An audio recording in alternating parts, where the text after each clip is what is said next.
یہ واقعہ عفق کیا ہے؟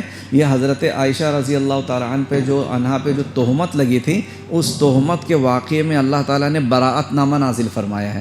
سبحان اللہ، یہ بڑی بات ہے۔ آپ نے واقعہ سنا ہوگا، غزوہ بنی المصطلق تقریباً 6 ہجری میں ہوا تھا۔ اس میں حضرت صدیقہ عائشہ رضی اللہ تعالیٰ عنہ ساتھ میں تھیں۔ لمبا واقعہ ہے، شارٹ یہ کہ آتے آتے وہ ایک جگہ پہ رک گئیں، قافلہ آگے چلا گیا۔ پھر اس کے بعد قافلے میں ایسا ہوتا تھا کہ پیچھے ایک صحابی ہوتے تھے جو پیچھے پیچھے آتے تھے، کوئی سامان کسی کا چھوٹ گیا ہو، کسی کا کچھ رہ گیا ہو تو اٹھا کے لاتے تھے۔ تو اس پر مامور تھے حضرت صفوان رضی اللہ تعالیٰ عنہ۔ تو جب وہ آ رہے تھے، دیکھے کہ کوئی خاتون جو ہیں درخت کے نیچے چادر اوڑے لیٹی ہیں۔ جب قریب گئے تو پتہ لگا تو امی عائشہ رضی اللہ تعالیٰ عنہ ہیں۔ یہ فوراً کھانسے کھنکھارے وہ بیدار ہوئی، اپنے اونٹ پہ انہوں نے بٹھایا اور مدینہ منورہ لے کر آئے۔ جب مدینہ منورہ لے کر آئے تو اس وقت منافقوں کا سردار عبداللہ بن ابی بن سلول، اس نے بات پھیلا دی کہ نعوذ باللہ دونوں نے غلط کام کیا ہے۔ یہ بات مدینہ منورہ میں پھیلا دی۔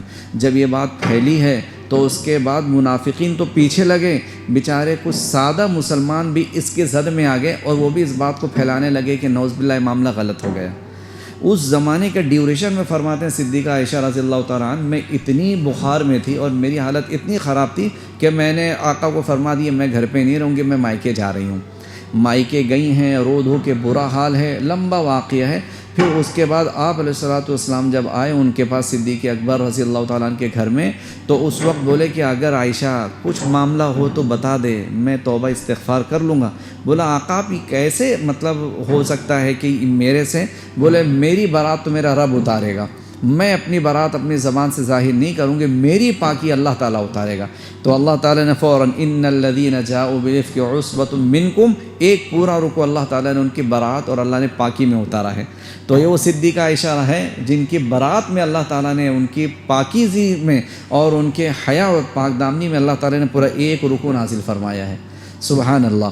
تو یہاں پر آگے بھی اس کے اندر پھر یہ ہے کہ شیطان جو تمہیں ہے برے کاموں میں لگاتا ہے، تم شیطان کے پیچھے مت چلو اور نہ بری باتوں کے پھیلانے کا ذریعہ بنو۔ یہ بڑی قیمتی اور نقطے کی بات ہے۔ یاد رکھیں اگر ہم برائی کے پھیلانے کا ذریعہ بنیں گے نا تو ہم خود اس کام کو گویا کہ کرنے والے شمار کریں گے۔ واٹس ایپ کے ذریعے اگر کوئی غلط میسیجز بھیج رہا ہے، بغیر تحقیق کے بھیج رہا ہے، غلط چیزوں کو شیئر کر رہا ہے، تو یہ اسی کے اندر ہے ان الذین یحبون ان تشیع الفاحشہ، جو غلط باتوں کو، غلط میسیجز کو لوگوں کو پہنچانے کی کوشش کرتے ہیں، تو سمجھ جاؤ بہرحال ان کے لیے دردناک عذاب ہے۔ تو اس سے بھی اپنے آپ کو بچانا چاہیے کہ غلط بات لوگوں میں پہنچائے یا غلط میسیج پہنچائے، اپنے آپ کو بھی پاکیزہ رکھیں۔